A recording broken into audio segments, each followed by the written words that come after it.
नमस्कार दोस्तों, एक बार फिर से आप सभी का स्वागत है। और ऐसा कि बहुत सारे लोगों का मानना था कि एक कंप्यूटर की एक बेसिक क्लास होनी चाहिए, क्योंकि बहुत सारे लोगों का एक एग्ज़ाम है शायद उत्तराखंड वाला, उत्तराखंड पीसीएस का। तो उसमें 5-7 क्वेश्चन जो हैं वो ये हैं, सामान्य रूप से आते हैं, बेसिक कंप्यूटर के हैं चीज़ें उसमें आती हैं।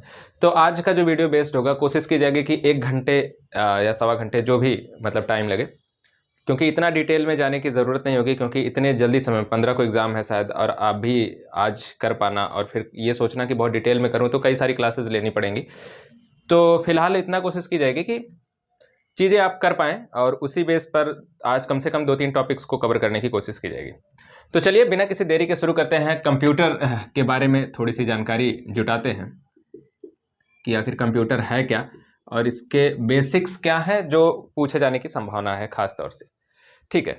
तो सबसे पहली बात तो आपको पता है कि कंप्यूटर एक यांत्रिक मशीन है, ठीक है, जिसका बेसिक सा यूज क्या है, बहुत सारी विभिन्न एस्पेक्ट्स में उसका प्रयोग किया जा सकता है। वो गणनात्मक अभिव्यक्ति के लिए शुरुआत में इसकी खोजबीन की गई, है ना, वो गणनाओं को आसान करने के लिए। और आज का टाइम आप देखिएगा कि एक वो समय जब कंप्यूटर का आविष्कार होना शुरू हुआ और आज का जो समय है, एकदम आधुनिक युग के कंप्यूटर आज आपके सामने हैं, जिनकी स्पीड काफ़ी फास्ट है, रिलायबल है, ले जाने और ले आने में भी कहीं बहुत कैरिएबल भी हैं।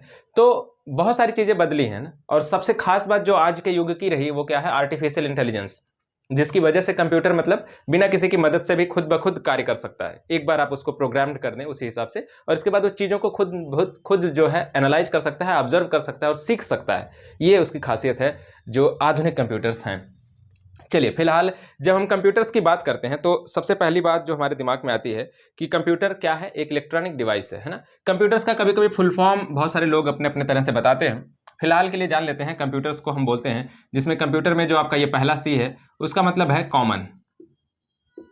कॉमन कहीं-कहीं कॉमनली लिखा होगा। ओ का मतलब है ऑपरेटिंग।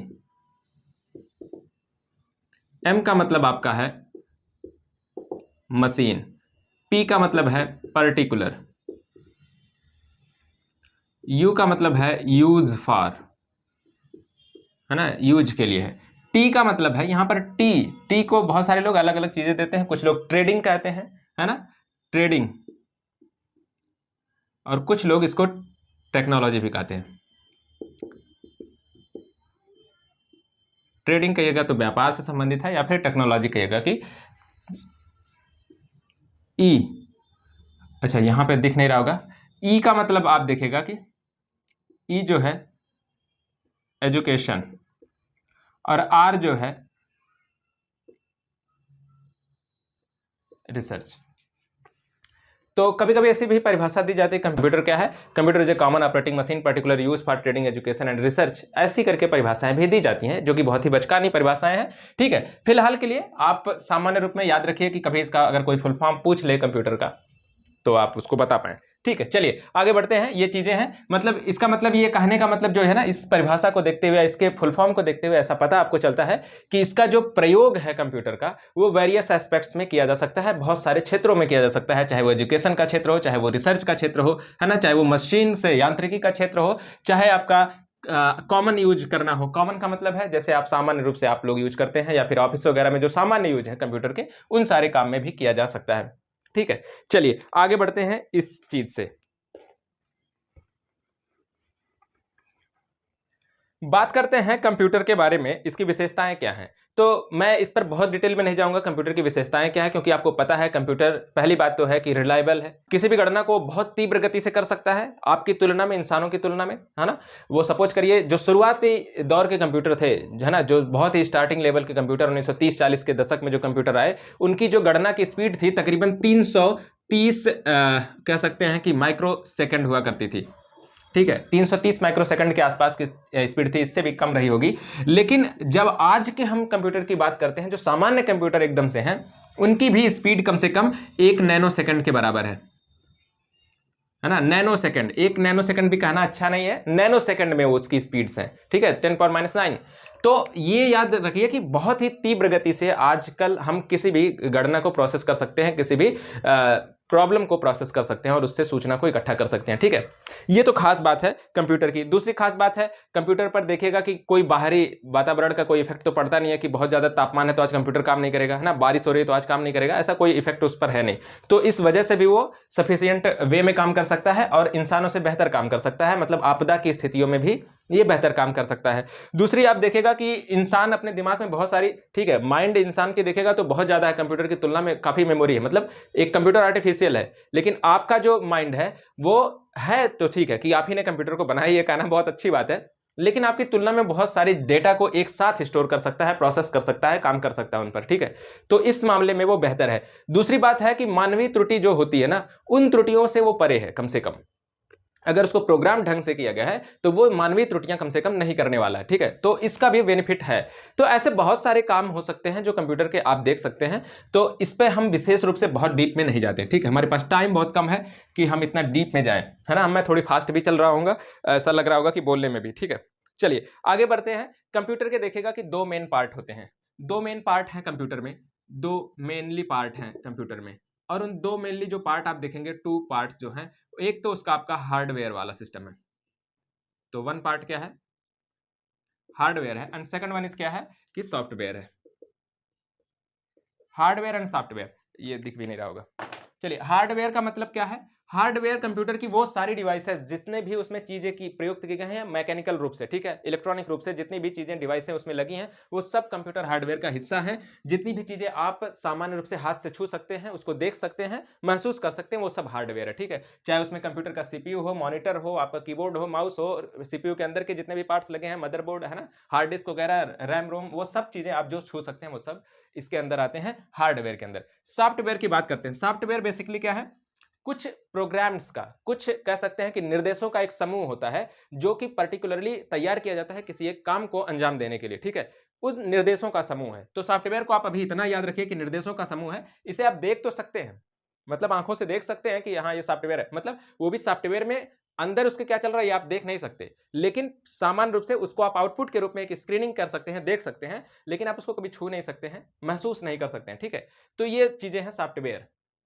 चलिए आगे की तरफ बढ़ते हैं। आगे की तरफ अगर हम बढ़ेंगे तो सबसे पहले बात तो आएगा कंप्यूटर का जो विकास क्रम रहा उसकी बात कर लेते हैं, है ना। कंप्यूटर के विकास क्रम में देखिए बहुत बड़ी वो लिस्ट है कंप्यूटर के विकास क्रम में कि अगर हम अबेकस से शुरुआत करें और लैंडसैक तक आए तो वो काफी लंबा एक दौर है कंप्यूटर का। ठीक है, फिलहाल के लिए 16वीं शताब्दी के आसपास से शुरुआत होती है कंप्यूटर पर एक शुरुआत के रूप में। तो अबेकस सबसे पहला यंत्र है कोई इस तरह का जो गणना करने के उद्देश्य से बनाया गया था। अबेकस सबसे पहला यंत्र था। अबेकस 16वीं शताब्दी में इसका निर्माण किया गया, चाइना में इसका निर्माण हुआ ना। भरोसा करिए चीन का सामान है, ऐसा मत कहिएगा कि चीन का माल बिकता नहीं है।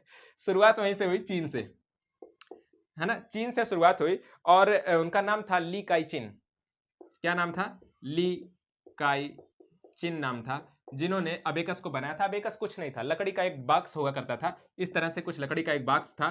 इसमें बहुत सारी रॉड्स लगी होती थी जिसमें जो है मोतियों से बनी हुई एक ये गोल तरह की मोतियां इसमें जड़ी थी, जिनका मूल रूप से काम होता था गणना करना और सामान्य रूप से ये जोड़ और घटाना, है ना, जोड़ और घटाना ये सामान्य रूप से करती थी। हाँ, ये एक बात इसमें फायदा थी कि जोड़ घटाना के साथ साथ ये कभी कभी वर्गमूल भी निकाल देती थी, है ना। तो ये कह सकते हैं कि आप जोड़ घटाना और वर्गमूल की ये सामान्य प्रक्रिया कर पाने में मशीन सक्षम थी। मशीन क्या थी, मतलब ठीक है गणना कर रही थी इसलिए हम इसको मशीन कर रहे थे, बहुत ही बेसिक थी, इसमें कोई ऐसी टेक्नोलॉजी का विशेष रूप से प्रयोग नहीं किया गया था। मोतियों को सरकाया जाता था और उसी से करके गणना की जाती थी। ठीक है, तो ये एक तो अबेकस थी, शुरुआती दौर की सबसे पहली 16वीं शताब्दी से एक तरह से कहिए कि शुरुआत होती है। इसके बाद देखिएगा तो बहुत सारी चीजें बनी जिसमें से नेपियर बोन्स है ना, स्लाइड रूल्स है, पास्कलाइन बना, है ना। फिर आगे चल के इसी तरह से धीरे धीरे आइएगा तो लेबनीज का नाम एक आप सुनते हैं, लेबनीज।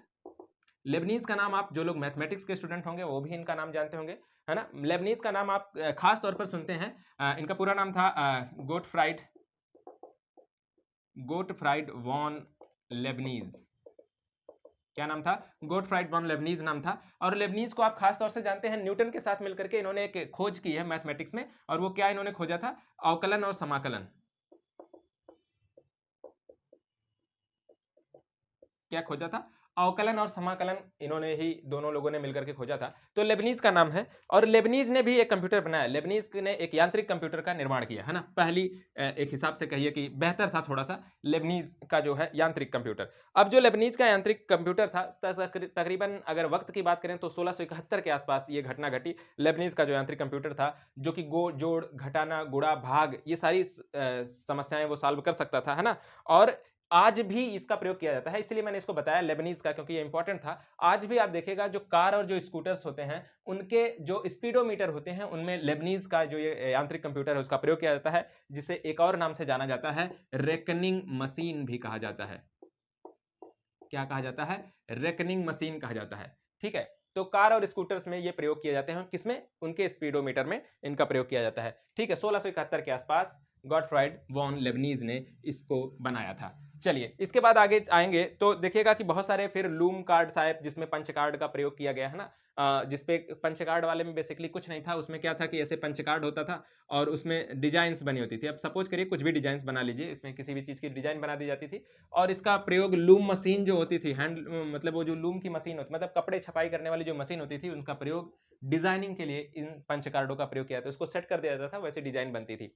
ठीक है, तो इसलिए हम इसमें फिलहाल के लिए बहुत डीप में नहीं जाएंगे, इतना आगे बढ़ते हैं। इसके बाद देखिएगा कि दो प्रमुख इंजन बने, जैसे एक डिफरेंस इंजन बना और एक एनालिटिकल इंजन बना था। क्या नाम था? डिफरेंस इंजन व एनालिटिकल। किसने बनाया था? चार्ल्स बेबेज नाम है उनका, चार्ल्स बेबेज ने बनाया। डिफरेंस इंजन देखिएगा तकरीबन जो है ये 1822 में, हाँ 1822 में, और ये जो है 1833 के आसपास बना था एनालिटिकल इंजन। इन दोनों इंजनों में ये तो शुरुआती दौर का डिफरेंस इंजन था, लेकिन शुरुआती दौर की पहली कह सकते हैं कि बेहतर यांत्रिक मशीन थी, है ना। पहली जो है बेहतर यांत्रिक मशीन सी, भाप से चलती थी, गियर और शाफ्ट का इसमें प्रयोग होता था, गणना वगैरह अच्छी तरह से ये कर रही थी, लेकिन इसके बावजूद ये स्लो थी काफी। इसके बाद एनालिटिकल इंजन चार्ल्स बेबेज ने ही इस दूसरे इंजन का अपना उसका एक्सटेंडेड वर्जन एक दिया। 1833 में उन्होंने इस मॉडल को पेश किया, है ना। इसमें एक तरह से आप कहिए कि जो कंप्यूटर है, आज का जो कंप्यूटर है, इसी की तरह से इसमें सारी व्यवस्थाएं होती थी। इसमें इनपुट था, स्टोरेज की व्यवस्था थी, है ना, और फिर प्रोसेसिंग होने की व्यवस्था थी, सारी चीजों का इसमें प्रयोग किया गया था, है ना। इसीलिए इसको माना जाता है कि ये कंप्यूटरों की दुनिया में ये सबसे प्राचीन कंप्यूटर था, या प्राचीन शब्द को अवॉइड करिए, उसमें कहिए कि प्रारंभिक कंप्यूटर था, है ना। कंप्यूटर की दुनिया का एक प्रारंभिक कंप्यूटर। इसीलिए चार्ल्स बेबेज को देखिए, क्या नाम है? Charles Babbage. इन्हें कहा जाता है कंप्यूटर का जनक कहा जाता है। कंप्यूटर के निर्माण का या कंप्यूटर के विकास का, उसके लिए इनको काफी महत्वपूर्ण योगदान रहा, और इसीलिए इनको कंप्यूटर जनक, कंप्यूटर विज्ञान का जनक या कंप्यूटर विज्ञान का पिता भी कहा जाता है। ठीक है, इतनी बातों में मुझे लग रहा है किसी को कोई प्रॉब्लम नहीं होगी। चलिए आगे बढ़ते हैं, और आगे हम जो देखेंगे, कई सारी मशीन इसके बावजूद भी डेवलप होती रही, जैसे टेबलिंग मशीन आई, मार्क फर्स्ट आया, एनिएक आया, है ना, एनिएक आया, और बाद में उसी से रिलेटेड कई सारी और मशीन आई, एडसैक वगैरह आई। ठीक है, फिलहाल हम उन सब में नहीं जाएंगे, है ना। हम इसमें यहाँ पे चलते हैं, यूनिवैक पर आते हैं। एक अंतिम लगभग तकरीबन 1900 समथिंग 51 के आसपास, है ना, 1951 में ही यूनिवैक आया। UNIVAC, UNIVAC. अब यूनिवैक का जो निर्माण किया था 1951 में, इसका निर्माण हुआ, ये आप ध्यान में रखिएगा, हालांकि इतना इंपॉर्टेंट नहीं है, इसमें बातें क्या खास थी वो इंपॉर्टेंट है। यूनिवैक जो है पहली तरह से अपने तरह का, मतलब आज के तरह का पहला ऐसा कोई कंप्यूटर था जो सामान्य उद्देश्य के लिए प्रयोग किया जाता था। सामान्य उद्देश्य से संबंधित ये बात, अगर आप सामान्य उद्देश्य को समझने की कोशिश करें तो क्या है, जैसे आम जनमानस में प्रयोग, आम जनमानस हमेशा जोड़ घटाना गुणा भाग ही नहीं करती है ना, और भी चीजों के लिए प्रयुक्त किया जा सकता था। तो ये एक सामान्य उद्देश्यकृत कंप्यूटर था, यूनिवैक था। 1951 में बना, जेपी एकर्ट, और एक नाम है इसमें जॉन मॉचली, तो मैं नाम लिखने से अवॉइड कर रहा हूं। जेपी एकर्ट और जॉन मॉचली, इन दोनों ने मिलकर के इसको तैयार किया था। हालांकि जब देखेगा कि इससे पहले एनियाक जो आया था वो भी इन्होंने ही, जॉन मॉचली और एकर्ट ने ही मिलकर के बनाया था, तो ये उसी का एक्सटेंडेड फॉर्म था यूनिवैक। अब यूनिवैक देखिएगा कि यूनिवैक में जो है क्या खासियत थी, ये स्टोरेज भी कर सकता था बड़े पैमाने पर, और इसमें स्टोरेज के लिए सबसे खास चीजें का जो प्रयोग किया गया था, मैग्नेटिक ड्रम, मैग्नेटिक यू है ये, मैग्नेटिक ड्रम का प्रयोग किया गया यूनिवैक में। अच्छा, इसमें खासियत ये है, मैग्नेटिक ड्रम का प्रयोग इससे पहले के शुरुआत हो गई थी, 1900 तकरीबन 30-40 से ही मैग्नेटिक ड्रम का प्रयोग देखने को आपको मिलेगा, है ना। लेकिन खासियत ये थी कि ये मैग्नेटिक ड्रम कितने भी अभी प्रयोग करने, बहुत ज्यादा प्रयोग करने पड़ते थे, क्योंकि इनमें स्टोरेज क्षमता इतनी ज्यादा भी नहीं होती थी, है ना? जो आज जैसे आप कर लेते हैं जीबी में, जैसे आपको सिंपल सा वही बात करिए कि जब आपको शुरुआत में इंटरनेट जब आपको मिलना शुरू हुआ, तो शुरुआत में आपको अगर 100 एमबी भी मिलता था, तो ऐसा लगता था कि वो बहुत है ना? और आज आपको 100 जीबी भी मिले, तो वो भी लगता है कि पूरा नहीं पड़ता। मतलब आप हर दिन पर डे आप 2 जीबी जो भी आपका रिचार्ज प्लान हो, वो आप अगर 2 जीबी का रिचार्ज प्लान लेकर के चलते हैं, तब भी दिक्कत है में ही ऐसा आपको लगता होगा कि ये कम पड़ जा रहा है ना? अगर वाई-फाई वाले हैं, तो फिर तो मतलब आप सोचिए नहीं कि आपको कभी पूरा पड़ता है। अगर आपको वाई-फाई से मोबाइल पर शिफ्ट कर दिया जाए, तो आपको लगेगा कि वह क्या हो रहा है यार, मेरा नेट इतना स्लो है। वो वही बात थी। तो आज हम बहुत आगे आ चुके हैं, ठीक है? और मैग्नेटिक ड्रम तो वो 100 एमबी जैसा है समझ लीजिए जो आपको इंटरनेट मिलता था, उतना ही उसकी स्टोरेज पावर हुआ करती थी। बहुत हल्की थी, ठीक है? चलिए आगे बढ़ते हैं और आगे अब बात करेंगे कंप्यूटर की पीढ़ियों का जो विकास किस हुआ। तो इनको कई पीढ़ियों में जैसे ये कंप्यूटर जितने सारे आपने देखा अभी यूनिएक, मार्क फर्स्ट वगैरह-वगैरह जो थे, इन सब में पीढ़ियों के रूप में इनका विकास हुआ। जैसे प्रथम पीढ़ी के कंप्यूटर कुछ को कहा गया। चलिए एक चार्ट बना करके देखते हैं, है ना? फर्स्ट जनरेशन, सेकंड जनरेशन, इसी तरह से थर्ड जनरेशन आएगा, फोर्थ आएगा और फिफ्थ आएगा। तो फर्स्ट जनरेशन के जो कंप्यूटर हैं तकरीबन 1940 से माना जाता है और 56 तक माना जाता है। इसको माना जाता है तकरीबन 56 से 63 तक माना जाता है। इसको तकरीबन 64 से 71 तक मान लिया जाता है ना? तीसरी पीढ़ी को 64 से 71 तक और चौथी पीढ़ी को मान लिया जाता है 71 से अब तक, है ना? 71 से अब तक या वर्तमान तक। और ये जो है वर्तमान से आगे तक की अभी बात इसमें कर रहे हैं, ठीक है? तो इसलिए सन पर इतना ध्यान ना दीजिए। इंपॉर्टेंट ये है कि विकास का क्रम कैसा रहा। बात बात करते हैं। चलिए तो देखते हैं कि फर्स्ट जनरेशन 1940 से 56 के दौरान इन श्रेणी के, हालांकि 1930 से ही तकरीबन जो है इसकी जो अनुप्रयोग है, इसमें जो चीजों का प्रयोग किया गया वो देखने को आपको मिल जाएगा, है ना? जिसमें इसमें खास चीजें जैसे मैग्नेटिक ड्रम वगैरह स्टोरेज के लिए प्रयोग किया जाना, तो वो 1930 के कंप्यूटरों से ही आपको देखने को मिलना शुरू हो जाता है। खास बात थी कि इसमें इनपुट के लिए वैक्यूम ट्यूब का प्रयोग किया जाता था। वैक्यूम ट्यूब, तो यहां पे लिखिए इनपुट और आउटपुट के लिए, इनपुट और आउटपुट के लिए वैक्यूम ट्यूब और magnetic tape, magnetic tape output के लिए और वैक्यूम ट्यूब का प्रयोग किया गया कि इनपुट और आउटपुट के लिए अलग से एक सेगमेंट बनाया गया, है ना? अलग से चीजों को उसमें प्रयोग करना शुरू किया गया, ठीक है? एक स्टार्टिंग पॉइंट है ये, ठीक है? दूसरी खास बात ये थी कि इसमें जो भाषा प्रयोग की गई उसमें खास तौर से बाइनरी भाषा का प्रयोग किया गया और जो इसका माइक्रो प्रोसेसर था, यानी जो इसमें प्रोसेसर का प्रयोग किया गया वो बैच ऑपरेटिंग सिस्टम था, बैच ओएस था। और एक खास बात है जो इसकी स्पीड थी वो तकरीबन 330 माइक्रो सेकंड थी। कितनी थी? 330 माइक्रो सेकंड के आसपास उसकी स्पीड थी। इतनी खास बातों को हम इसमें जानते हैं बस, ठीक है? तो ये मतलब बहुत स्लो कंप्यूटर थे, इतने बहुत फास्ट नहीं थे, ठीक है? फिर देखते हैं दूसरी पीढ़ी के कंप्यूटरों की अगर बात करिएगा तो 56 से 63, और इसमें जो खास बातें क्या रही, इसमें खास बात थी ट्रांजिस्टर का प्रयोग किया गया, है ना? ट्रांजिस्टर का प्रयोग इसमें किया गया और ट्रांजिस्टर के साथ साथ जो इसमें आउटपुट के लिए था उसमें भी मैग्नेटिक टेप का ही प्रयोग किया गया था। तो ट्रांजिस्टर और मैग्नेटिक टेप का इसमें भी प्रयोग देखने को आपको मिलेगा। लैंग्वेज की अगर बात करेगा तो इसमें बाइनरी से थोड़ा सा आगे बढ़े और इसमें असेंबली लैंग्वेज जो है, असेंबली भाषा या असेंबली लैंग्वेज का इसमें प्रयोग किया गया। ऑपरेटिंग सिस्टम की अगर आप इसमें बात करेगा तो यहाँ पर देखिएगा जैसे बैच ऑपरेटिंग सिस्टम था, इसमें जो है टाइम शेयरिंग है, time sharing, time sharing OS का प्रयोग इसमें किया गया। इसकी स्पीड जो थी तकरीबन 10 माइक्रो सेकंड थी, ठीक है? कितनी थी? तकरीबन 10 माइक्रो सेकंड की आसपास की स्पीड थी। चलिए तीसरी पीढ़ी के कंप्यूटरों की अगर बात करेगा जो 64 से 71 के बीच में है, तीसरी पीढ़ी के कंप्यूटर। अब इस तीसरी पीढ़ी के कंप्यूटर की खासियत ये थी कि यहाँ से जो है इंटीग्रेटेड सर्किट का प्रयोग किया गया, है ना? आईसी जिसको आप शॉर्ट फॉर्म में देखते हैं, इनपुट के रूप में आईसी इसका प्रयोग किया गया। अब आईसी को कभी कभी आपका फुल फॉर्म भी पूछ सकता है, तो आप बताइएगा। इंटीग्रेटेड सर्किट इसको कहा जाता है। आउटपुट के लिए मैग्नेटिक कोर का प्रयोग किया गया, इसमें ड्रम की जगह मैग्नेटिक कोर, कई सारे सेट्स तैयार किए गए, उसको प्रयोग किया गया। भाषाओं में देखिएगा तो इसमें कोबोल और फोर्ट्रान जैसी भाषाओं का इसमें प्रयोग देखने को मिला। टाइम शेयरिंग में तो इसमें real time sharing, real time sharing system का प्रयोग किया गया और इसकी स्पीड जो थी ना, इसकी स्पीड जो थी वो तकरीबन 100 नैनो सेकंड के आसपास की इसकी स्पीड बढ़ी थोड़ी सी, मतलब नैनो सेकंड में हम स्पीड में आ गए थे। चौथी पीढ़ी के कंप्यूटर में देखिएगा कि जो है इसमें कौन सा, इसमें भी आईसी का प्रयोग ही किया गया, है ना? आईसी, और वो भी बड़े पैमाने पर इसमें जो है बड़े पैमाने पर आईसीज का इसमें प्रयोग किया गया। ठीक है, साथ ही इसमें देखिएगा कि इसमें भाषाओं के माध्यम से अगर भाषाओं की बात करिएगा तो कोबोल, फोर्ट्रॉन जैसी भाषाएं तो साथ में रही, नई भाषाओं के रूप में इसमें जुड़ी, पास्कल भी जुड़ गई, एडीए जैसी भाषाएं इसमें जुड़ी। ठीक है, इसी की तरह से अगर इसका नेटवर्किंग मतलब ओएस की बात करिएगा तो इसमें टीएसएन ओएस का प्रयोग किया गया। टीएसएन को बोलते हैं टाइम शेयरिंग नेटवर्किंग, है ना, टाइम शेयरिंग नेटवर्किंग जैसे सिस्टम का इसमें प्रयोग किया गया।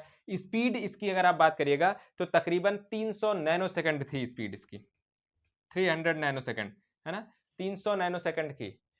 ठीक है, तो अभी जो है क्या हुआ कि स्पीड में धीरे धीरे चेंजेस आ रहा है, उसकी रिलायबिलिटी में भी चेंजेस आ रहा है। ठीक है, आकार से लेकर के हर एक चीज में, क्योंकि जैसे जैसे वैक्यूम ट्यूब और मैग्नेटिक टेप का जब सिर्फ प्रयोग होता था तो काफी बड़े कमरे से बड़े बड़े आकार के कंप्यूटर होते थे, फिर धीरे धीरे ट्रांजिस्टर्स में आए, छोटे होना शुरू हुए, फिर आईसी मैग्नेटिक कोर में जब आईसीज का प्रयोग शुरू हुआ तो फिर कंप्यूटर का आकार धीरे धीरे छोटा होना शुरू हुआ।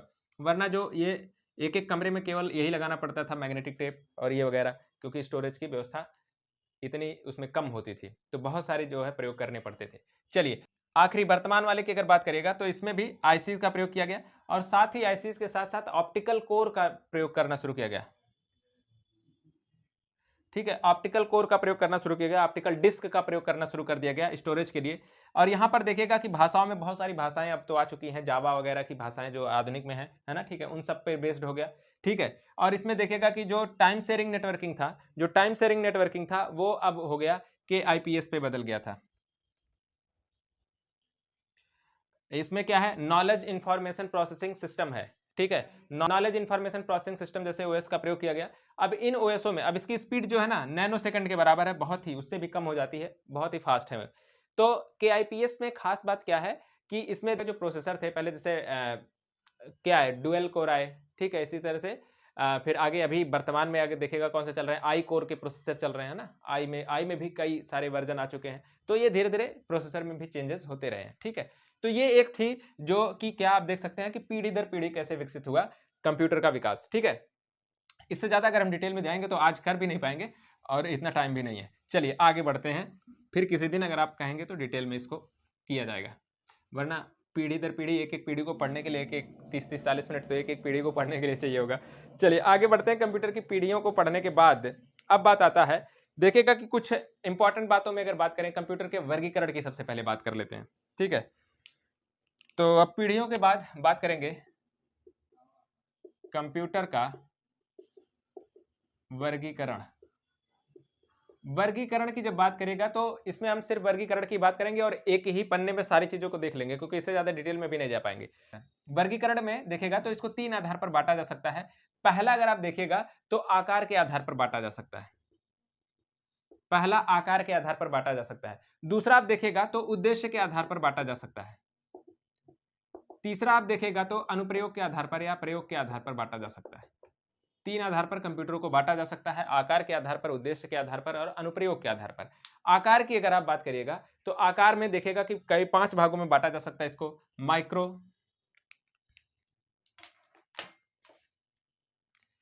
माइक्रो, दूसरा आप मिनी कर सकते हैं। ठीक है, माइक्रो कंप्यूटर हो सकता है, मिनी कंप्यूटर हो सकता है, मेन फ्रेम हो सकता है।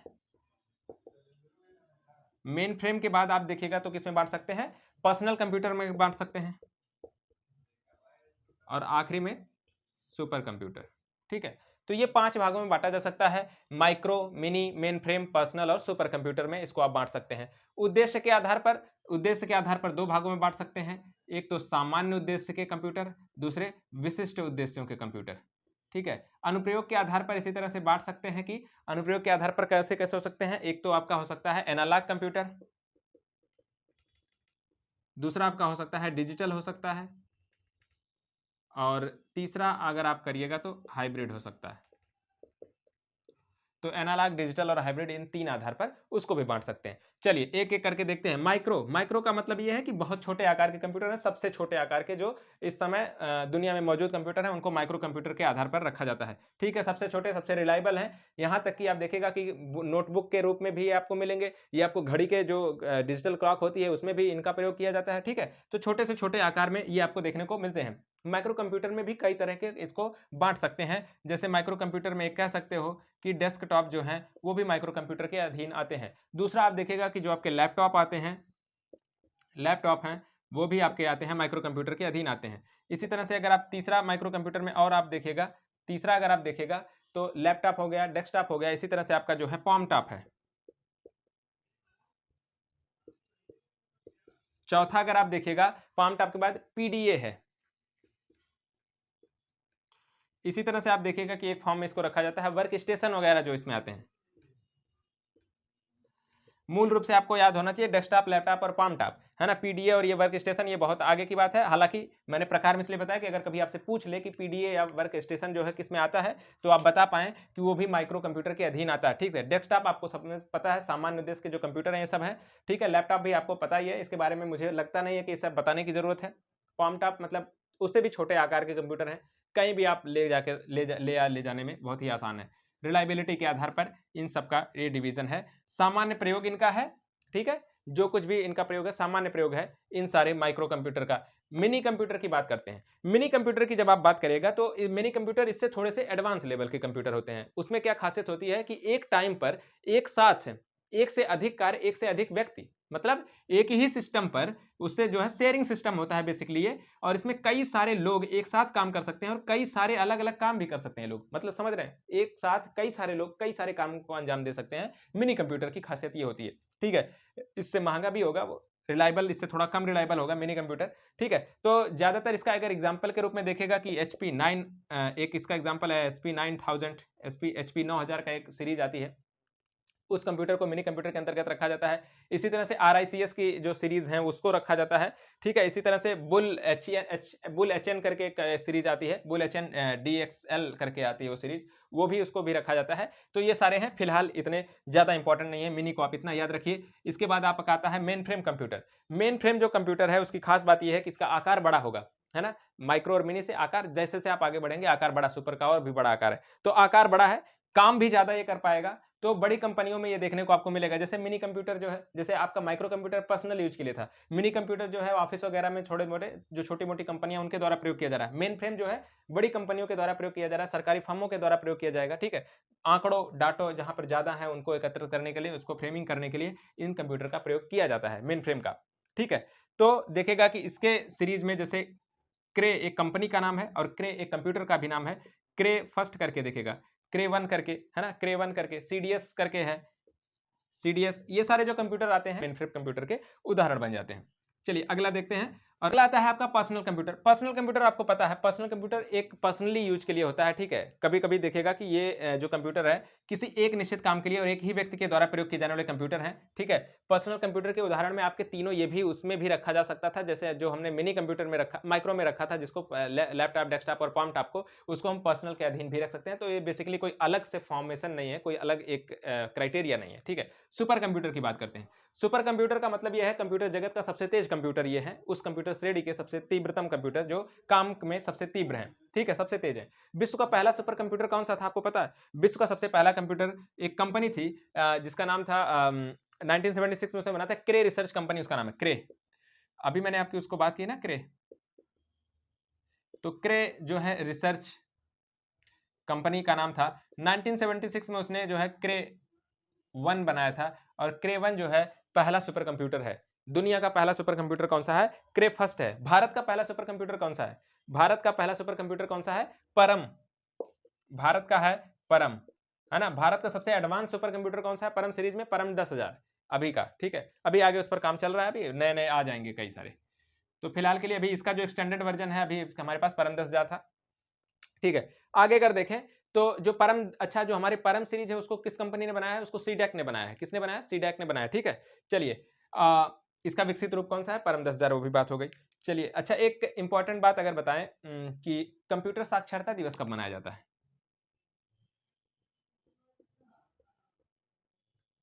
कंप्यूटर साक्षरता दिवस कब मनाया जाता है?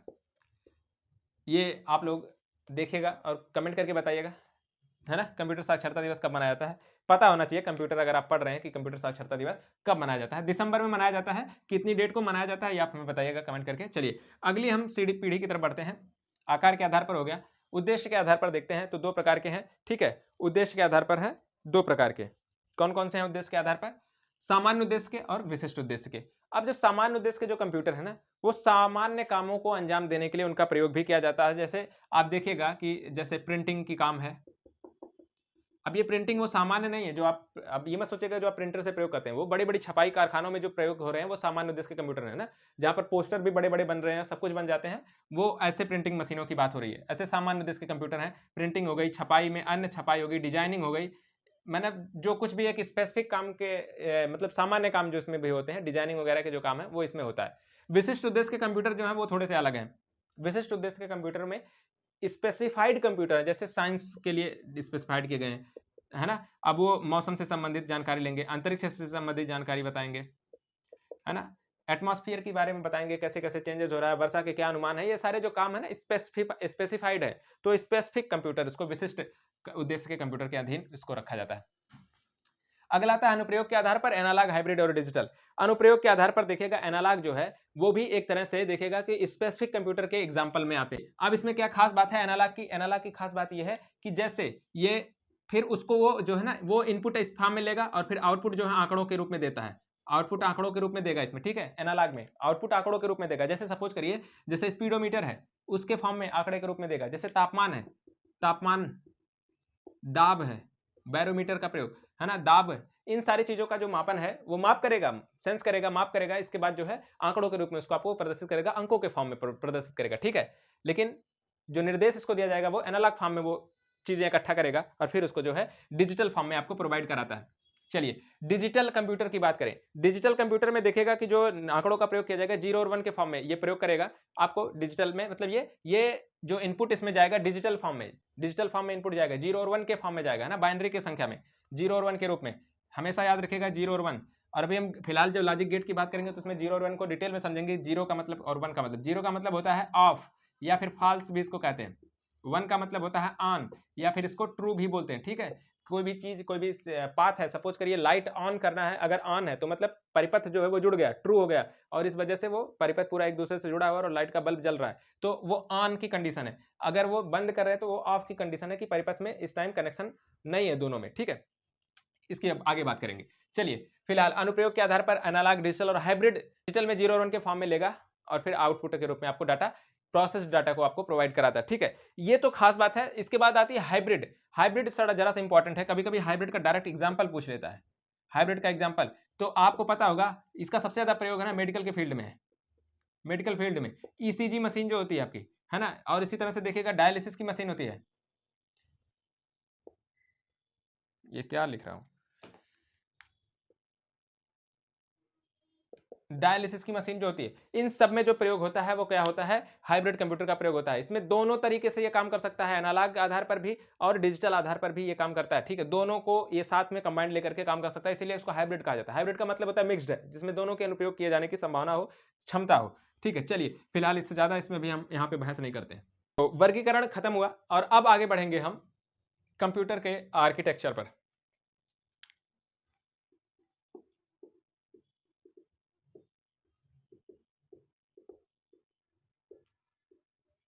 बात करते हैं जब आर्किटेक्चर की, तो इसमें 3 इंपॉर्टेंट चीज़ होती है। 3 इंपॉर्टेंट सेगमेंट हैं कंप्यूटर के। सबसे पहले जो इंपॉर्टेंट सेगमेंट है, दूसरा और तीसरा। पहला कौन-सा है? पहला इसमें आप देखिएगा कि इनपुट और आउटपुट है। इनपुट और आउटपुट है, ठीक है? ओपी लिखा हूँ मैं, जो आउटपुट है ना? वो एक्चुअली जब आप अगर इंजीनियरिंग के दिनों में होते हैं तो आपको आदत पड़ जाती है। इनपुट लिखने के लिए आप ऐसे लिखते हैं इनपुट, और फिर आउटपुट लिखना होता है तो आप ऐसे लिख लेते हैं आउटपुट। ठीक है? तो चलिए उसी फॉर्म को आप लोग भी समझ लीजिएगा कि इनपुट और आउटपुट। दूसरी बात आप देखिएगा कि सीपीयू है, सेंट्रल प्रोसेसिंग यूनिट है इसमें। तीसरी देखिएगा कि मेमोरी वाला सेगमेंट है। तो ये 3 पूरे सेगमेंट में पूरा सिस्टम जो है बटा हुआ है। इसमें भी देखिएगा कि इनपुट और आउटपुट में आपको बेसिकली जो जानना है वो डिवाइसों के बारे में जानना है ना। कौन-कौन सी डिवाइसें हैं जो आपके सिलेबस में है, वो यही जानना है कि वो आपसे यही पूछ सकता है कि कौन-कौन सी डिवाइसें इनपुट डिवाइसों के अधीन आएँगी, कौन सी आउटपुट डिवाइसों के अधीन आती हैं। तो मैं कुछ डिवाइसों के नाम बताता हूँ आपको इनपुट और आउटपुट का, यहाँ यहीं पे खेला उसका खेल जो है खत्म कर लेते हैं। चलिए इनपुट और आउटपुट को सबसे पहले देख लेते हैं। इनपुट में आपको पता होगा, सामान्य कंप्यूटर से अगर शुरू करें तो जो इसका कीबोर्ड है ना? उसका जो माउस है ना? कंप्यूटर में जो स्कैनर है ना? इसी तरह से जो गेम प्ले करने के लिए जॉयस्टिक आती है वो। इसी तरह से देखेगा कि टच पैड पर चलाने के लिए जो लाइट पेन आती है, लाइट पेन आती है, इसी तरह से अगर आपकी टच स्क्रीन की अगर मोबाइल की बात करें तो वो भी इनपुट है, या सिस्टम अगर लैपटॉप आपका टच स्क्रीन काम कर रहा है तो वो भी इनपुट डिवाइस है, टच स्क्रीन, ठीक है, टच स्क्रीन भी आपकी इनपुट डिवाइस हो जाएगी। इस तरह से ऐसी बहुत सारी चीजें, मतलब जहां से भी आप सोच रहे हैं कि कोई कमांड दे रहे हैं ना कंप्यूटर को काम करने के लिए, ऐसी कोई भी डिवाइस इस ब्रह्मांड में मौजूद अगर है जो उस कंप्यूटर को कमांड दे रही है, सीधे कहिए कि वो इनपुट डिवाइस के अधीन आती है, ठीक है। इसी तरह से जो आपका OMR रीडर है, एग्जाम देते होंगे तो OMR सीट पर जो भरते हैं तो OMR रीड जो उसको रीड करता है वो भी जो होती है कि देखेंगे स्कैनर की तरह वो भी एक डिवाइस होती है, तो OMR रीडर भी जो होता है वो भी एक तरह से इनपुट डिवाइस है, ठीक है। इसी तरह से जो आपकी बायोमेट्रिक के लिए आप अंगूठा लगाते हैं आंखों को, वो सब लेंस लेते हैं, वो सब जो चीजें हैं वो सब इनपुट डिवाइस के अधीन आएंगी, ठीक है।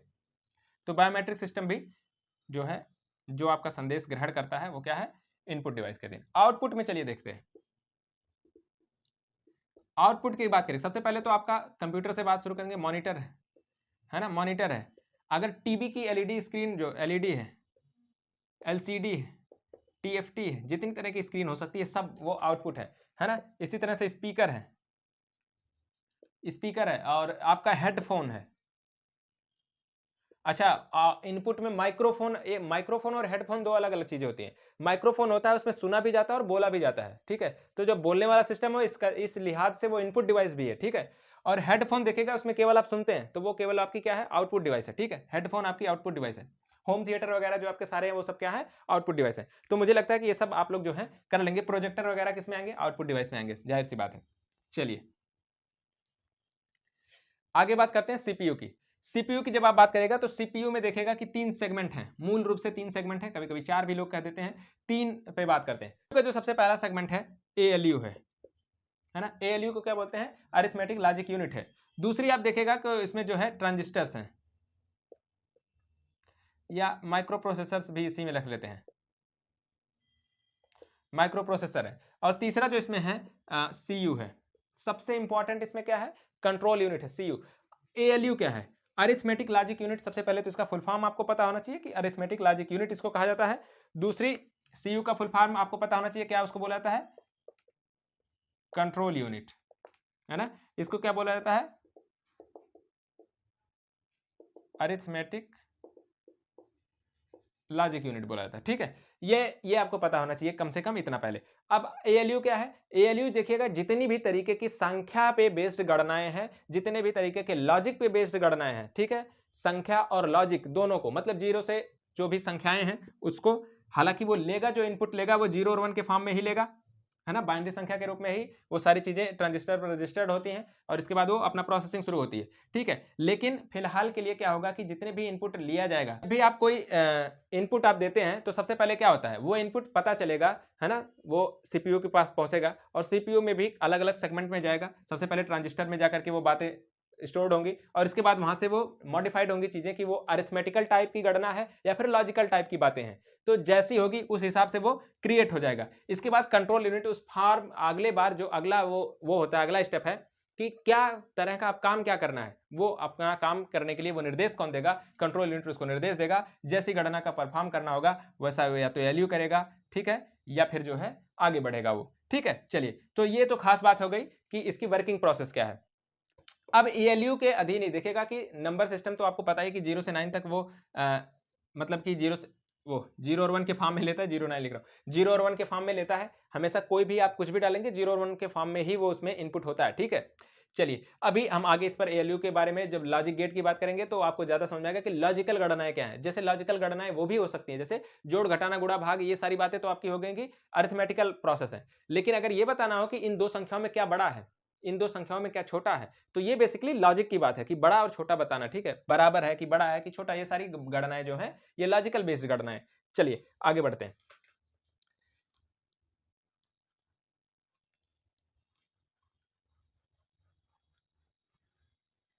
तो ये 3 इसके प्रमुख हिस्से हैं। और माइक्रो प्रोसेसर को देखिएगा कंप्यूटर का, सीपीयू का ब्रेन कहा जाता है। क्यों? क्योंकि माइक्रो प्रोसेसर जो है बेसिकली आप देखिएगा कि सारी की सारी प्रोसेसिंग जो होती है ना, सारे की सारी जो डाटा प्रोसेस्ड होती है वो कहां पर होती है, माइक्रो प्रोसेसर के अंदर होती है, ठीक है। और इसी वजह से उसको कहा जाता है क्या कहा जाता है, कंप्यूटर का ब्रेन कहा जाता है। जैसे माइक्रो प्रोसेसर ही आप जो आजकल देखते हैं ना i7, आप जाएंगे कहेंगे कि कोर i3 मतलब i3 से ऊपर का लेंगे, ऐसे i3 i3 से ऊपर i5, फिर i7, आजकल तो जाने क्या क्या आ रहा है। तो आपको जो ये पता होता है ना, जो ये कोर है, ये सारे क्या है, माइक्रो प्रोसेसर्स हैं, जो आप उसमें बात कर रहे होते हैं, कोर की बात करते हैं। इसी तरह से पहले आता था डुअल कोर, है ना, इसी से बाद में, फिर बाद में देखिएगा पेंटियम करके आया, है ना। तो ये इस तरह के प्रोसेसर हैं। अच्छा, यहां से एक क्वेश्चन आपका बन सकता है कि सबसे पहले प्रोसेसर किसने बनाया। तो सबसे पहला जो प्रोसेसर है वो इंटेल 4004 है। क्या है सबसे पहला प्रोसेसर, कौन सा है? पहला प्रोसेसर था आपका इंटेल 4004, और इसको किसने बनाया है? इंटेल ने ही बनाया है। ठीक है, किसने बनाया है? इंटेल कंपनी है एक, और उसने ही बनाया था। क्या नाम है उसका? इंटेल 4004। चलिए, इतनी बातें हो गई आपकी क्लियर। अब बढ़ते हैं मेमोरी की तरफ। मेमोरी की बात करते हैं। मेमोरी में भी हम बहुत डीप में नहीं जाएंगे फिलहाल के लिए। मेमोरी में फिलहाल के लिए हम जानते हैं दो तरह की मेमोरी होती है। एक तो होती है प्राइमरी, दूसरी जो आपकी होती है सेकेंडरी होती है।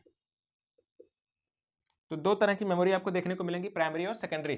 प्राइमरी मेमोरी वो होती है जैसे कि क्या होगी कि जो कंप्यूटर को मूलभूत आवश्यकताओं की पूर्ति के लिए उसको आवश्यक है। जैसे सपोज करिए कि जो चीजें, मतलब जैसे क्या होता है कि जैसे आप अपनी मोबाइल फोन को देखिए, आप अपनी मोबाइल फोन को देखिए, जब आप बात करते हैं, फोन खरीदते हैं, तो आप इसमें ये बात करते हैं कि इसकी रैम क्या है ना।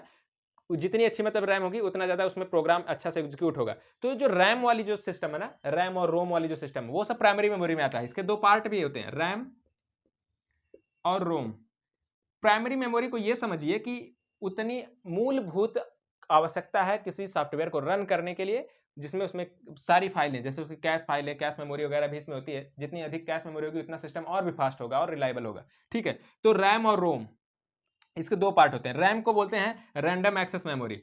अब ये जो रैंडम एक्सेस मेमोरी है ना, अच्छा पहले हम रोम को जानते हैं। रोम क्या है? रीड ऑनली मेमोरी है। मतलब इसमें हम कोई चेंज नहीं कर सकते हैं, नाम से ही पता है कि कोई चेंज नहीं किया जा सकता, केवल आप उसको पढ़ सकते हैं, देख सकते हैं, है ना। तो मतलब ये है ना कि जैसे हर एक सॉफ्टवेयर जो भी आप इंस्टॉल करते हैं ना, वो प्री, मतलब वो उतना एक जगह अपना बना लेती है। ठीक है, वो रोम में जाकर के जब भी आप सिस्टम को ऑन करते हैं सॉफ्टवेयर को, तो रोम की वो हिस्से को एक्सेस कर लेती है। और जैसे क्या होता है कि जैसे इसमें क्या है कि आप इसको देख पाएंगे लेकिन इसको चेंज नहीं कर सकते। लेकिन रैम की अगर बात करें, रैम जो है ना, जैसे पर्टिकुलरली आप ऑन द स्पॉट जब प्रोग्राम को खोलते हैं, तो जो रन करने के लिए उसको जो मेमोरी ऑन द स्पॉट जो चाहिए होती है, वो मेमोरी होती है रैम मेमोरी होती है। ठीक है, अगर आप उस प्रोग्राम को बंद करना चाहें तो बंद कर सकते हैं, फिर दूसरे प्रोग्राम पर जा सकते हैं। तो ये रैम जो है, इसको आप चेंज कर सकते हैं, लेकिन रोम में वो प्री लोडेड है, वो पहले से ही लोडेड कर दी गई है, वो उसमें आप चेंजेस नहीं ला सकते। ठीक है, उस इंस्टॉलेशन के टाइम से ही है। ठीक है, ये सॉफ्टवेयर के ऑन ऑफ होने से है। ऑन करिएगा तो इसका यूज होगा, नहीं करिएगा तो नहीं होगा। रैंडमली चाहे जिसको जैसे भी जिस तरह का आप यूज लेंगे उस तरह से ये प्रयोग में आएगी आपको। ठीक है, चलिए अब सेकेंडरी स्टोरेज की अगर बात करें, सेकेंडरी में क्या होता है? सेकेंडरी में जितने भी तरीके से आप स्टोर करके रख सकते हैं ना, जो आप रखते हैं, वो सारी आपकी सेकेंडरी मेमोरी है। चाहे आप हार्ड डिस्क की बात कर लीजिए, चाहे आपकी फ्लॉपी डिस्क की बात कर लीजिए, सीडी रोम की बात कर लीजिए, मेमोरी कार्ड्स की बात कर लीजिए, पेन ड्राइव की बात कर लीजिए, वो सब आपकी सेकेंडरी स्टोरेज हैं। इसलिए इसमें हम ज़्यादा टाइम बर्बाद नहीं करते हैं। ठीक है, आगे बढ़ते हैं। चलिए अब बात करते हैं कि गणना कैसे होती है कंप्यूटर में। गणना, गणना करने के लिए जाहिर सी बात है बहुत सारी चीज़ों की ज़रूरत होती है। तो इसमें गणना जो होती है वो कैसे होती है? जो इसकी मापन की इकाइयाँ क्या होती हैं? जैसे आपको पता होगा कि हर एक जगह पे अगर आपको कितने कैरेक्टर देंगे कि क्या बनेगा, है ना? ये सारी बातें इसमें भी चलती हैं। ऐसा नहीं है कि इसमें भी, जैसे आपका देखिएगा सामान्य जो दुनिया है उसमें आप ग्राम, किलोग्राम का प्रयोग करते हैं। कंप्यूटर की भाषा में जो मापन की इकाई है वो बिट सबसे छोटी इकाई इसकी है। क्या है? बिट है सबसे छोटी इकाई, है ना? 1 बिट सबसे छोटी इकाई है, सिंगल डिजिट है, ये सिंगल डिजिट है। इसमें या तो 0 होगा या तो 1 होगा, आइदर 0 और 1। मतलब 0 का मतलब या तो यस होगा या तो नहीं, या तो परिपथान होगा या तो नहीं होगा। तो बिट जो है सिर्फ और सिर्फ क्या है? 0 और 1 है, सिंगल डिजिट बाइनरी संख्या है। 0 और 1 के फॉर्म में ही होगी हमेशा, बाइनरी नंबर है 0 और 1, सिंगल डिजिट, 0 और नहीं, आइदर या तो 0 या तो 1 होगा। ठीक है, बिट के बड़ी अगर आप बात करेगा तो उसके इससे बड़ी इकाई जो क्या होती है? निबल होती है। निबल होती है, ये भी नहीं चल रहा है, निबल होती है। अब निबल में क्या होता है? निबल में देखिएगा कि 4 बिट होती है। कितनी होती है? 4 बिट होती है। बाइट में देखिएगा कि बाइट में क्या होता है? बाइट में 8 बिट होता है। 8 बिट। अगले बढ़ते हैं बिट, निबल, बाइट, और बाइट से बड़ी आपकी किलो बाइट है। किलो बाइट में क्या होगा, 1024 किलो बाइट, अब के भी लिखते हैं।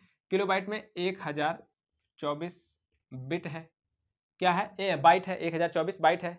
इसी तरह से किलो बाइट के बाद आपका क्या आ जाएगा, किलो के बाद एमबी आएगा, मेगाबाइट। मेगाबाइट में 1024 किलोबाइट आ जाएगा। इसी तरह से एमबी के बाद आ जाएगा जीबी, आ जाएगा गीगाबाइट में। इसी से ऊपर आप लिख दीजिएगा कि इतना एमबी है। इसी तरह से आप आगे बढ़ेगा, किलोबाइट मतलब जीबी के बाद गीगाबाइट, टेराबाइट, है ना, फिर आपका पेंटाबाइट, फिर आपका एक्साबाइट, फिर आपका क्या आ जाएगा, जेटाबाइट। इस तरह से आप बढ़ते जाएंगे। आगे चल करके चीजें 2 की पावर में आप इसमें लिख सकते हैं। तो फिलहाल के लिए आपको कम से कम ये 4 चीजें जो है, जीबी तक यहाँ तक जीबी तक आपको चीजें पता होनी चाहिए। इसके आगे की अभी यहाँ पे बात नहीं करते हैं, बाद में फिर कर लेंगे, ठीक है। बिट, निबल, बाइट, केबी, एमबी और जीबी, इतनी बातें आपको कम से कम क्लियर होनी चाहिए। चलिए आगे बढ़ते हैं। अब बात करते हैं कि क्या बात करनी है अब, हाँ बात करते हैं कि कभी कभी एक क्वेश्चन आता है। अब यहाँ से क्वेश्चन जो सीधे सीधे जो क्वेश्चन आते हैं वो, जैसे कभी कोई क्वेश्चन आपके आएगा कि वैसे तो देखिएगा कि नंबर सिस्टम में जब आप बात करते हैं, इसमें नंबर सिस्टम इसमें भी चलता है, तो इसमें 4 तरीके के नंबर हो सकते हैं। जैसे डेसिमल एक तो हो सकते हैं, या उसको बोलते हैं दशमलव, दशमलव संख्या प्रणाली। इसी तरह से बाइनरी होती है, इसी तरह से क्या होती है, ऑक्टल नंबर होते हैं, और इसी तरह से हेक्साडेसिमल होते हैं।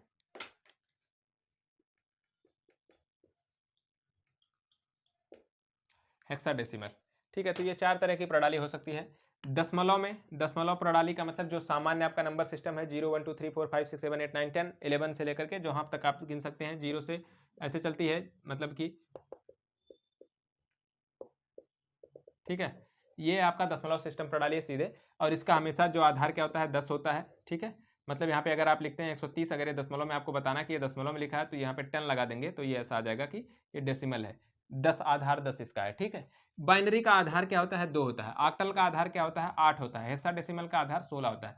बाइनरी में हमेशा हमेशा 0 और 1 के फॉर्म में होगा चीजें, कितनी भी कुछ भी है। जैसे अभी 143 यहाँ पे 130 लिखा है, तो ये बाइनरी में 0 और 1 के फॉर्म में लिखा जाएगा। आगे बात करेंगे भी वो, क्योंकि क्वेश्चन आता है कभी।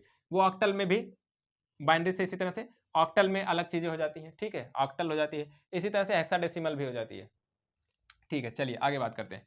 अब देखिएगा कि क्या होता है, ऑक्टल में 8 होता है, इसमें 16 होता है। अब ऑक्टल में नंबर कौन कौन सी आती हैं, बाइनरी में 0 और 1, ऑक्टल में 0 से लेकर के 7 तक होती हैं। 0 1 2 3 4 5 7। तो अगर आपसे कोई पूछे 2 का बाइनरी, 2 का ऑक्टल क्या होगा, 3 का ऑक्टल क्या होगा, 4 का ऑक्टल, 7 तक, आप 7 तक बताइए कि 7 ही होगा। 7 का ऑक्टल नंबर भी 7 ही होगा। 7 के बाद आप चेंज करना पड़ेगा 8 से, ठीक है। इसी तरह से हेक्साडेसिमल 0 से लेकर के 15 तक होती है, लेकिन यहाँ पे एक चेंज है, 0 से 15 तक लिखा नहीं जाता। 0 से लेकर के 9 तक की इसमें आपकी क्या होती है, 0 से 9 तक, 0 से 9 तक आपकी डिजिट होती है, 0 से 9 तक डिजिट्स होती हैं। और इसके बाद जो आपका ना क्या होता है, 10 11 12 13 14 15, 15 तक होगा ना। तो 10 का मतलब क्या होता है, ए, 11 का मतलब बी, सी, डी, ई, और 15 का मतलब एफ होता है। तो याद रखिएगा 0 से 9 तक डिजिट्स होती हैं, इसके बाद उसको लेटर में उसको फॉर्म किया जाता है, उसको प्रदर्शित किया जाता है 1 ए से लेकर के एफ तक। तो 0 से 9 प्लस ए से एफ तक इसमें डिजिट्स वो लेटर्स होते हैं, ठीक है। तो ये होते हैं। चलिए अब इसमें सीधे सीधे बात करते हैं। डेसिमल से पहले तो हम आज कम से कम इतना ही जानेंगे कि डेसिमल से हम किसी भी संख्या को किसी भी और में बदल पाए। तो क्या देखते हैं, डेसिमल टू, सबसे पहले देखते हैं बाइनरी। अब डेसिमल से अगर आपको बाइनरी में बदलना है तो क्या करेंगे, सपोज कर लीजिए आपके साथ 140 है, हाँ, इसी को डेसिमल में बदलना है। अब 140 को डेसिमल से बाइनरी में बदलना है। ये ऐसे लिखा होगा आपके सामने एग्जाम में, ऐसे 10 करके लिखा होगा और पूछा होगा कि ये क्या होगा, ऐसे पूछ लेगा, ये क्वेश्चन मार्क है, ये कुछ भी यहाँ पे लिखा हो उससे फर्क नहीं पड़ता। बाइनरी में बदलना है, याद रखिए बाइनरी का आधार क्या होता है, 2 होता है, ठीक है। पे करते हैं 140 है,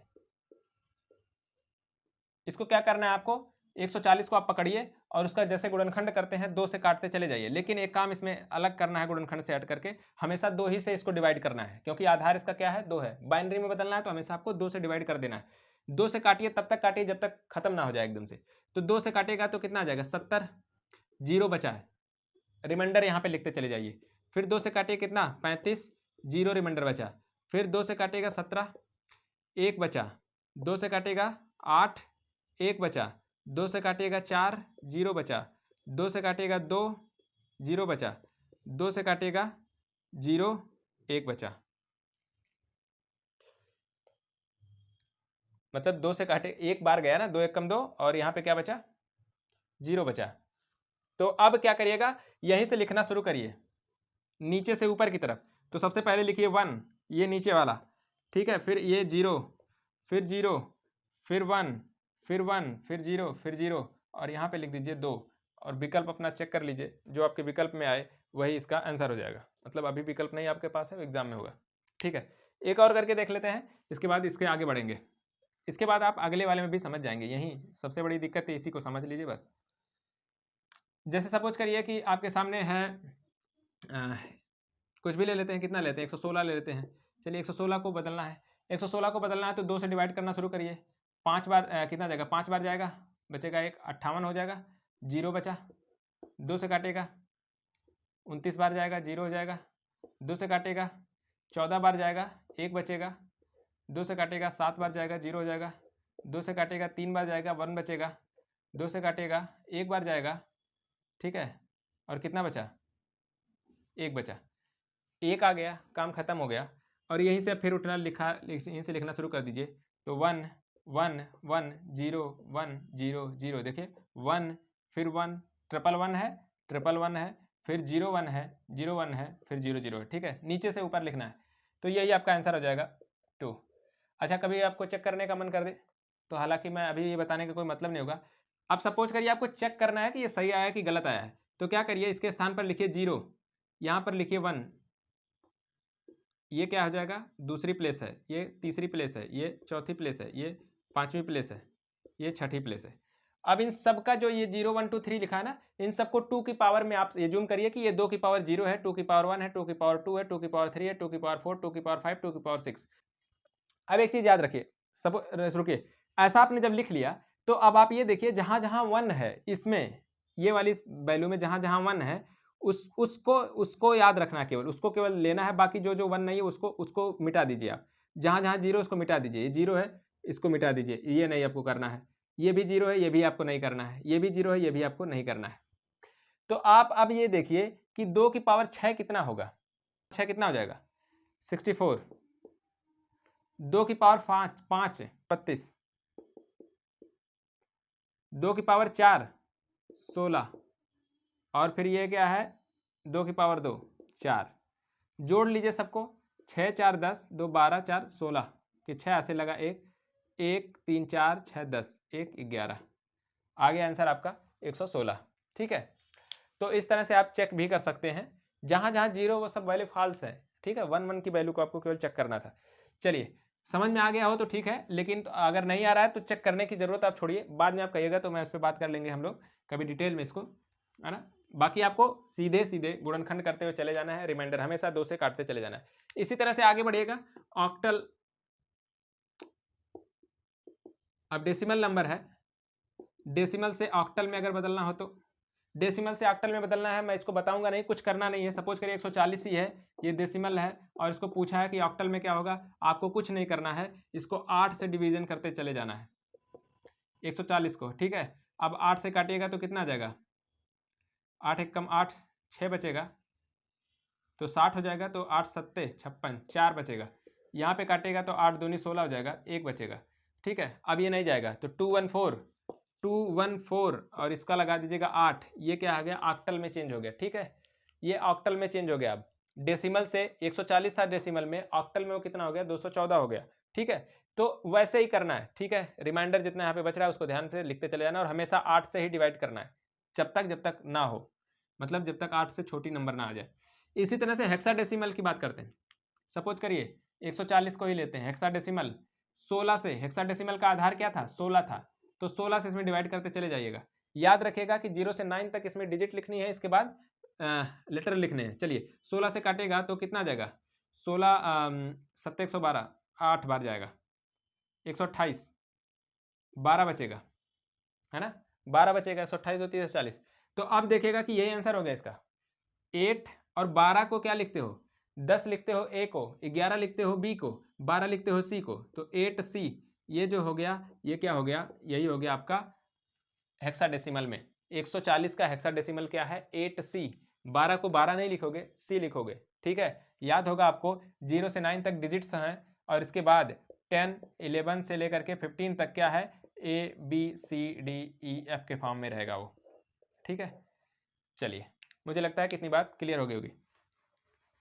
अब इसमें देखिए बहुत सारी चीज़ें हैं, कभी कभी ऐसा भी पूछता है आपसे बाइनरी से, अगर आपको लगे उसके बारे में आप जानना चाहते हैं तो उसको आप हमें कमेंट करके बता सकते हैं, उस पर हम अगले बार कभी डिटेल में बात करेंगे।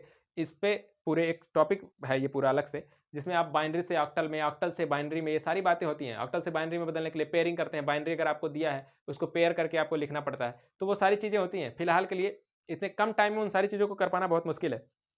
अब बात करते हैं गेट की। गेट यानी कि गेट वैसे कहना ठीक नहीं है, गेट का मतलब दरवाजा हो जाएगा। लॉजिक गेट की बात करते हैं। चलिए लॉजिक गेट की बात करते हैं। लॉजिक गेट में सपोज करिएगा, देखिए सिंपल सी बात है कि पूरे कंप्यूटर की दुनिया में 3 लॉजिक गेट हैं प्रमुख रूप से।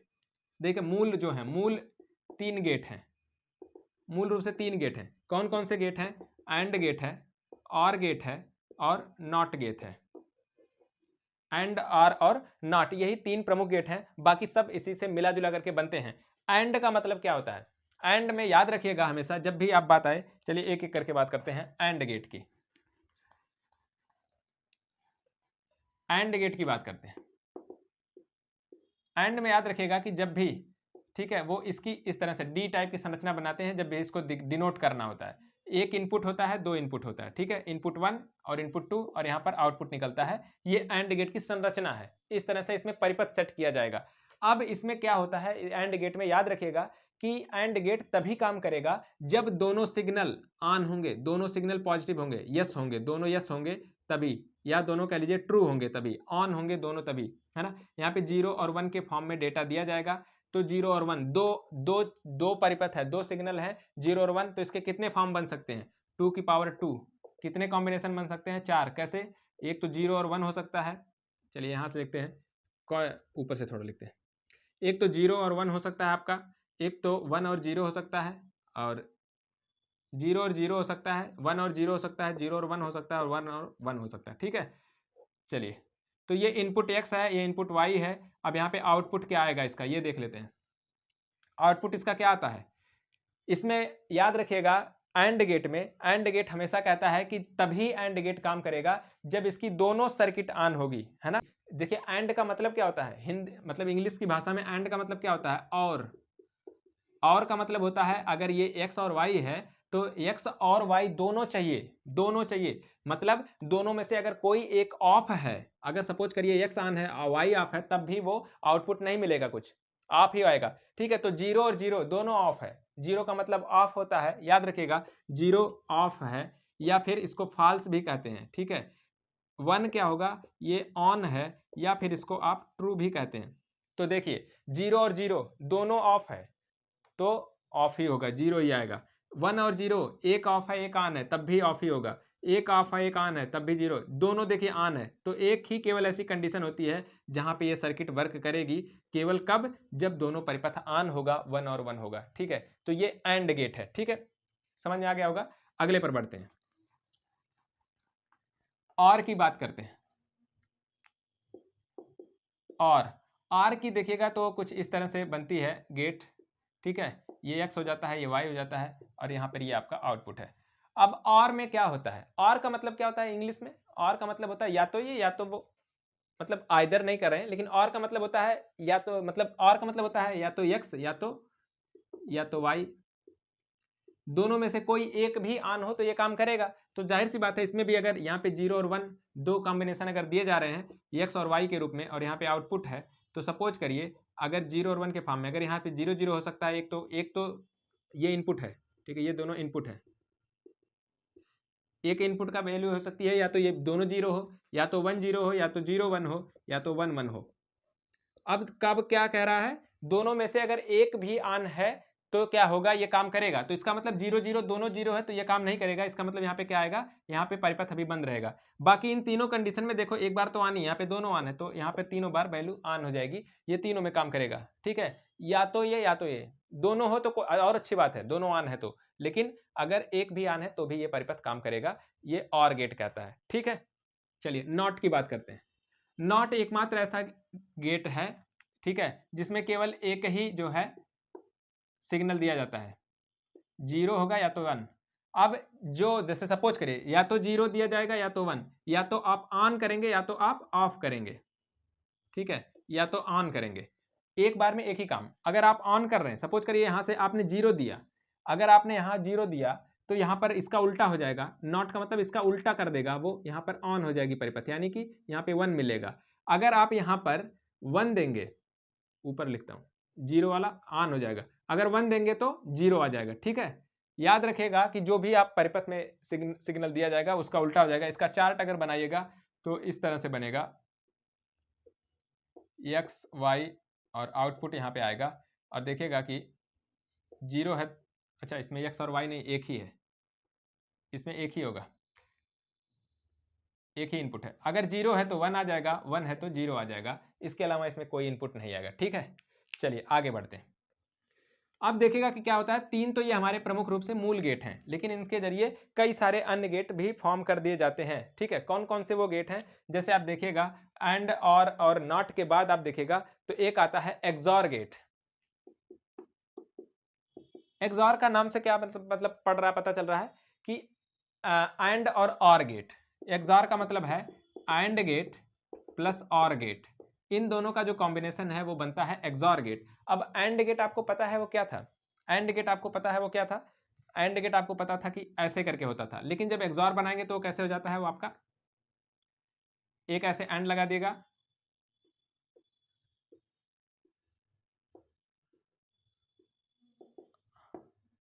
इस तरह से कुछ बनता है एक्सॉर गेट। ठीक है, एक्सॉर गेट इस तरह से बन जाता है। अब देखिएगा इसमें क्या बात है, एक्सॉर एंड और आर दोनों है, इसमें खास बात यह है, इसका जो अब आप बनाइएगा साइकिल,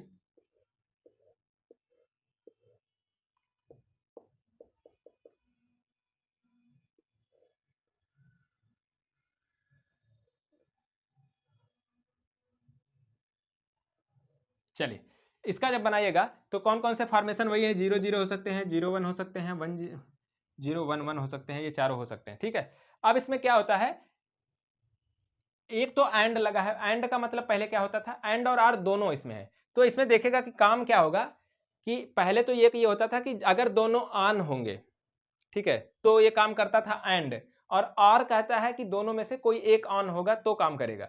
तो यहां पे एक काम कॉमन लिया जाएगा, क्या कि जो जब दोनों ऑफ हैं तो भी काम नहीं करेगा, दोनों ऑन है तो भी काम नहीं करेगा, केवल और की कंडीशन में ही यहां पे काम करेगा। ठीक है, मूल और, तो ये भी यहां पे भी जीरो आ जाएगा आपका, यहां पे भी जीरो आ जाएगा, और इन दोनों पर आपका 1 1 आ जाएगा। देखिए एक जब दोनों में से परिपथ ऑन होगा तभी ये काम कर रहा है, बाकी जब दोनों ऑन है तो भी बंद हो रहा है, दोनों ऑफ है तो भी काम नहीं करेगा। ठीक है, एंड और आर का ये खास बात है, दोनों एक साथ मिलकर के काम कर रहे हैं, इसमें केवल और निकल करके आएगा, केवल और। ठीक है, और आर में मतलब कि कैसे कह सकते हैं उसको, कंप्लीट और है, मतलब केवल जब दोनों में से एक ही ऑन हो तब, ये वाला और। ठीक है, तो ये है एक्सॉर। इसके बाद एक आपका आता है एक्सनॉर भी। अब इसी में एक्सनॉर देख लेते हैं, एक्सऑर है तो अभी यहाँ पे एक्सनॉर अगर लिख लें, एक होता है एक्सनॉर, एक्सनॉर। अब एक्सनॉर में क्या करते हैं, सपोज करिए ये ऐसे ही रहेगा, यहां पे बस एक चीज अलग से एक जोड़ देते हैं, एक और गेट, कौन सा, नॉट गेट जोड़ देते हैं, और यहां पर आउटपुट अब मिलेगा। ठीक है, मतलब यहां से इनपुट निकल करके आउटपुट यहां जाएगा, इसके बाद यहां पे नॉट लगा देंगे। सपोज करिए ये कौन सा था, एक्सॉर का था, तो एक्सॉर तो इतना है, इनपुट ये आएगा, इसके बाद फिर से नॉट लगा दिया गया, तो आउटपुट एक्सनॉर का क्या होगा, एक्सनॉर का आउटपुट फाइनली क्या आ जाएगा, अगर यहाँ पे आउटपुट, अब यहाँ पे जो भी आउटपुट आएगा वो वहाँ पे जाकर के बदल जाएगा, तो जीरो होगा तो 1 आ जाएगा, 1 है तो जीरो आ जाएगा, 1 है तो जीरो हो जाएगा, और जीरो है तो 1 आ जाएगा। ठीक है, तो ये फाइनल इनपुट आपको देखने को मिलेगा। चलिए एक अगला जो बचता है आपका एक्सोनोर के बाद NAND gate.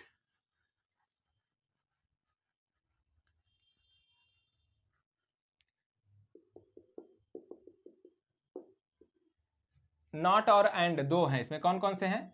Not plus and, not plus and. अब नैंड गेट में क्या होता है? एंड गेट आपका है,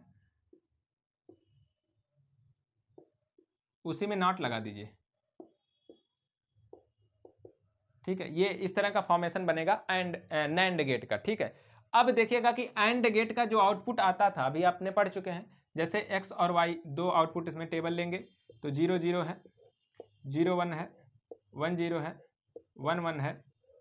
अब इसमें देखिएगा कि जो भी आप लेंगे तो यहाँ पे आउटपुट आपका क्या निकलेगा। अब यहाँ पे देखिएगा कि 0 0 एंड से आप देखिएगा 0 0 भेजिएगा तो यहाँ पे क्या हो जाएगा? 0 आएगा, ठीक है, क्योंकि एंड में था, जब तक दोनों सर्किट ऑन होगी तभी काम करेगा। तो 0 0 का 0 हो जाएगा और 0 ये चेंज कर देगा नॉट किस में? 1 में चेंज कर देगा, तो यहाँ पे 1 आ जाएगा। फिर यहाँ पे देखा कि 0 1 का 0 होगा और ये फिर किस में बदल देगा? 1 में बदल देगा। फिर 1 0 का 1 और 0 दोनों अभी में काम नहीं करेगा, एंड में दोनों ऑन चाहिए, तो यहाँ पे 0 आएगा और फिर यहाँ पे क्या हो जाएगा? 1 आ जाएगा। 1 1 दोनों ऑन है, दोनों ऑन है, तो यहाँ पे 1 आएगा, ऑन होगा और वहाँ पे जाकर के 0 हो जाएगा। तो ये सर्किट इसमें चेंज हो जाएगी नैंड में, ठीक है। मतलब एंड का उल्टा हो जाएगा नैंड, सीधे एंड का उल्टा नैंड है। चलिए एंड का उल्टा क्या हो जाएगा आपका? नैंड हो जाएगा। और एक आखिरी बचता है नॉर,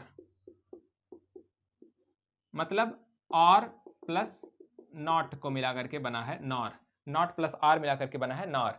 अब और आपको अगर पता है तो आपको कुछ नहीं करना है। और में क्या होता था? आर में आपका यही तो गेट था, और एक्स और वाई होता था, यहाँ पे आउटपुट निकलता था। अब नॉर हो गया तो इसी में एक जोड़ो, क्या जोड़ोगे? नॉट जोड़ दोगे, यहाँ पे अब आउटपुट फाइनल मिलेगा, ठीक है। यहाँ पर जो आउटपुट आ रहा है वो किसका आ रहा है? वो इसके लिए, नॉट के लिए इनपुट बन जाएगा। अब देखिएगा एक्स है, वाई है, आउटपुट। चलिए एक्स और नॉर का देखिए, मतलब और का सबसे पहले देखिए। और में क्या कहता था? दोनों में से कोई एक सिग्नल ऑन होगा तो काम करेगा। तो इसमें यहाँ पे जब दोनों बार 0 0 अगर आएगा, 0 0 आएगा तो वो 0 होगा। और का यहाँ पर 0 मिला, यहाँ पे ये पूरा यहाँ पे लिख लीजिएगा, यहाँ पे नॉर का आउटपुट यहाँ पे लिख रहे हैं, नॉर का आउटपुट यहाँ पर लिख रहे हैं, ठीक है।